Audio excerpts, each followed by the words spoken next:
One particular Thanksgiving, a family were seated around the dining room table, all looking at the holiday bird at the end of the table waiting to be carved.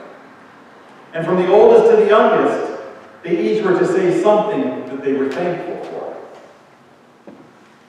Well, it got to the 5-year-old in the family, and he began by looking at the turkey and expressing thanks for the turkey.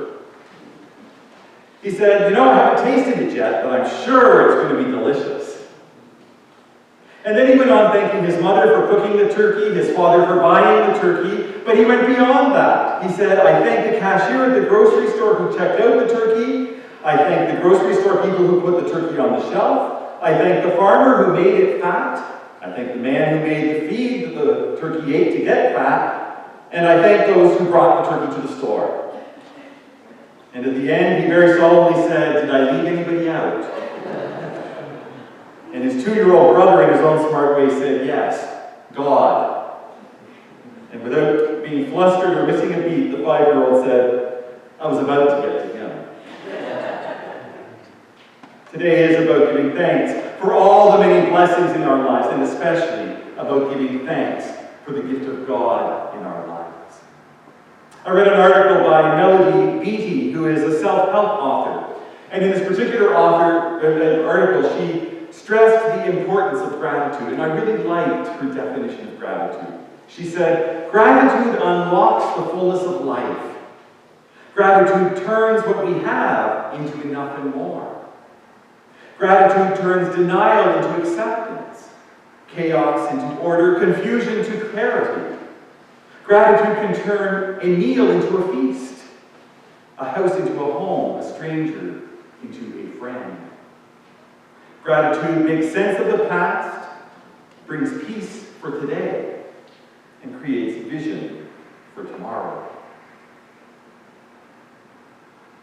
It's a pretty good definition of gratitude, isn't it?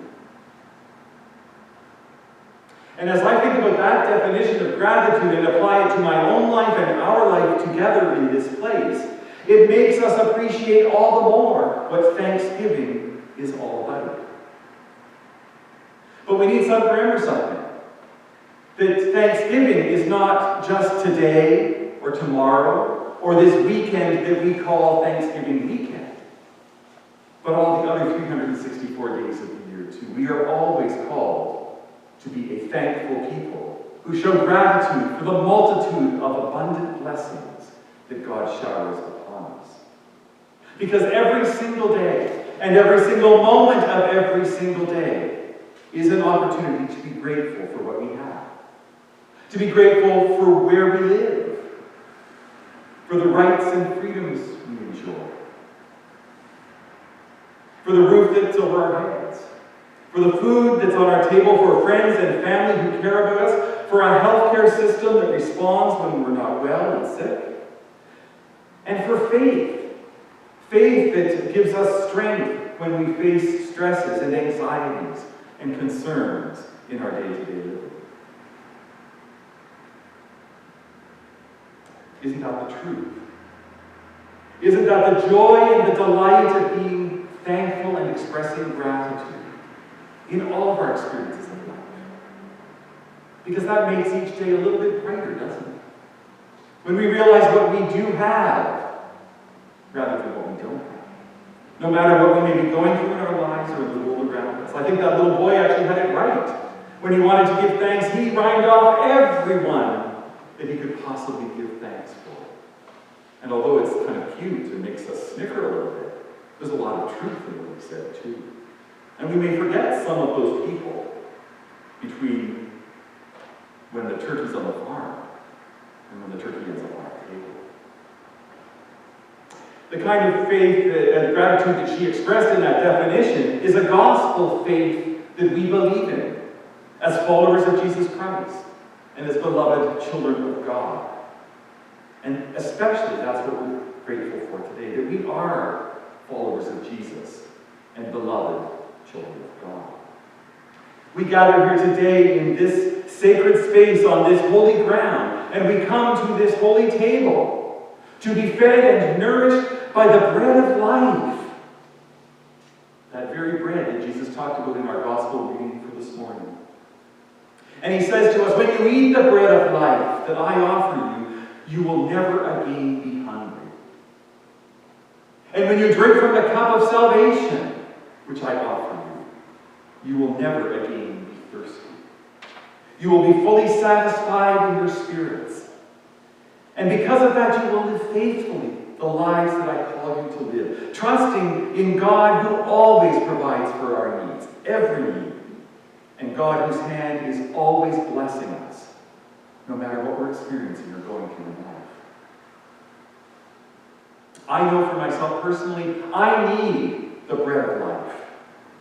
I need to receive that bread of life to nurture me and to sustain me in the faith that God has blessed me with and in the ministry that God invites me into. So that I know I don't face anything on my own, but rather with the abiding presence of God that's real for me in the bread that is broken and shared and blessed. So I can look at myself and look at the world around me differently. Because God is there in the midst of every single moment. And receiving that bread of life at the altar, at the table today, reminds us of that. And so the first thing I think that we need to give thanks for is the gift of our faith. And to give thanks for the journey that we take with God and that God takes with us. And we need to give thanks that we can trust God and we can trust all that God promises us through Jesus. Because that trust and that hope and that faith is the ultimate source of all the other blessings that we can name and equally give thanks for too. Gratitude. Giving thanks is at the heart of the spiritual rhythm and the spiritual discipline that we are called into through our relationships with God through His Son, Jesus Christ. Showing gratitude can be transformational. We can be changed when we show our gratitude and say how thankful we are. And others around us can be changed and transformed too. Gratitude helps us to value what we're thankful for, so that we don't take it for granted. Gratitude leads us to be less resentful toward someone who has something we don't have. We're not so apt to be jealous or envious. And when we are jealous or envious, what happens? It only eats away at us in the long run. Gratitude helps us to recover more quickly from stress, adversity, and trauma. Because we can reframe those negative events in our lives and find a new perspective and maybe even say, where is God in the midst of that? Especially when we're looking at it in hindsight. Hindsight's 20/20. I can see what God is up to, even though I might not have seen it at the moment. And I can give thanks to God for that. Gratitude encourages us to be more helpful and empathetic, to be forgiving and to be compassionate. Gratitude increases our sense of self-worth. We value ourselves more. And we value others too, which helps them to value themselves more. Gratitude improves and deepens our relationships because they take on even more significance day to day, moment to moment. And gratitude increases our joy and our optimism, our happiness, our contentment with life in the moment that is right now. Never mind next week, next year, but right now. If we think about it, being thankful and expressing our gratitude involves a choice. It's a choice that we make to show our gratitude and to offer our thanks. And it can be, and it does make a difference to ourselves personally and to others. Helen Keller said, I have so much has been given to me that I have no time to ponder that which I don't have. Listen to that again. So much has been given to me that I have no time to ponder that which I don't have. And I can only imagine how much she had to ponder that she didn't have. And yet, what did she focus on? The blessings that she did enjoy in her life.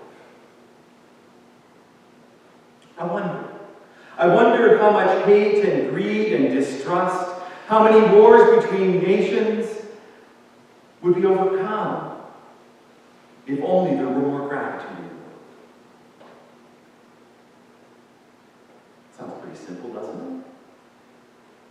And yes, the truth is, we as individuals can't change the whole world. But there is a place for us to start. And that's with ourselves. And with those we touch. And how we look at life. And how we see the abundance.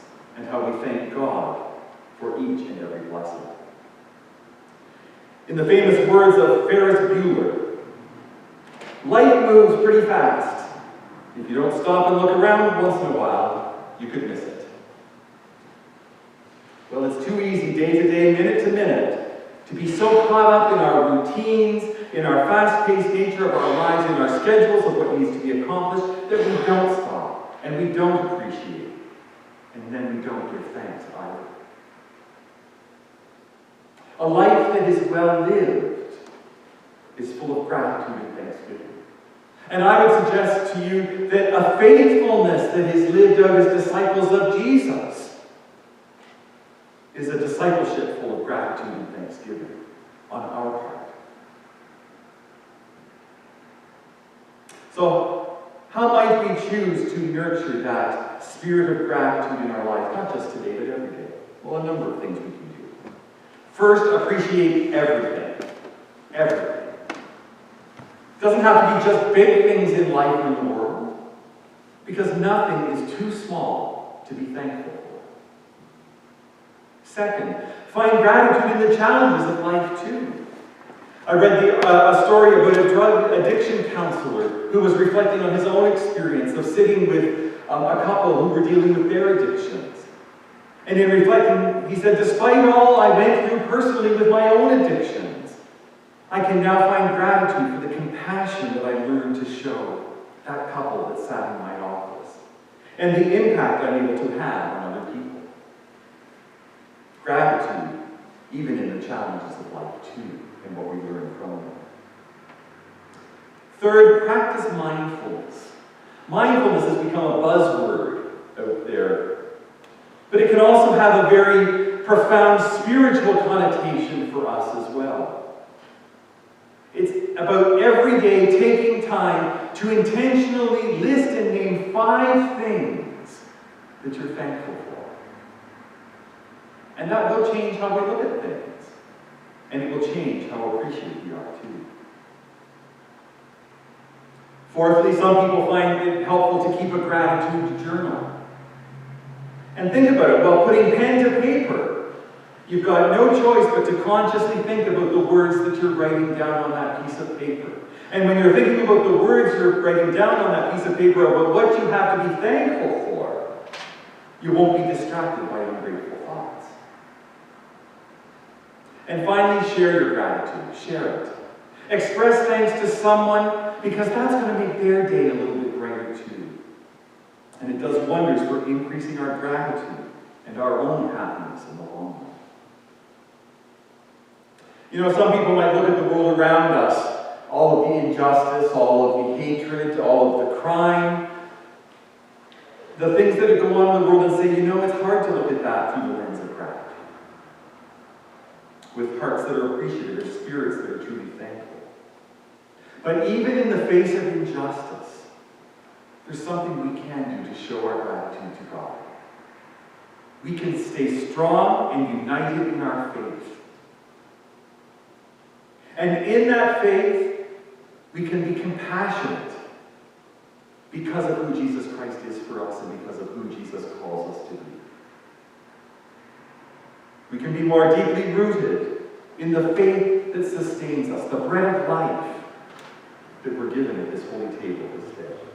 And every day remain rooted in the faithful ministry of serving other people and meeting their needs.